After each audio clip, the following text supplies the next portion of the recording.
আসসালামু আলাইকুম। আজকে আমন ধানের বীজ শোধন নিয়ে আমরা আলোচনা করব। বর্তমান যে সময় এখন হচ্ছে আমন ধান এর চারা বীজতলায় দেওয়ার সময়।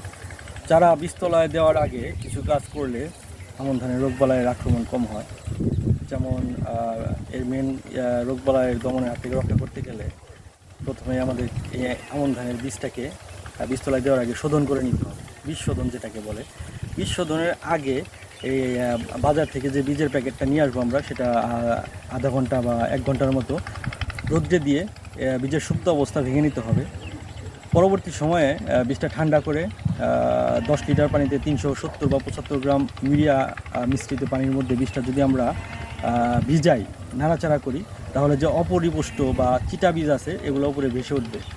আর পরিপুষ্ট বীজগুলো পানির নিচে পড়ে যাবে। সেক্ষেত্রে সেই বীজগুলো আমরা পরবর্তীতে সংগ্রহ করে নেব। এবং কি এই বীজটা যদি আমরা শোধন করতে চাই, সেক্ষেত্রে অটো স্টিম দ্বারা 10 থেকে 15 মিনিট বা আধা ঘন্টা ভিজিয়ে রেখে পরবর্তী পদক্ষেপের জন্য, যেমন বীজটা বিশুদ্ধ পানিতে দিয়ে জাগ দিয়ে দিব। জাগ দেওয়ার পরে আমরা বীজটা বীজতলায় ফেলে দেব। তো আমরা যদি বীজ শোধন করি, তাহলে ধানের যে বিভিন্ন ধরনের রোগ বালাই এর হাত থেকে রক্ষা পেতে পারি। ধন্যবাদ সবাইকে।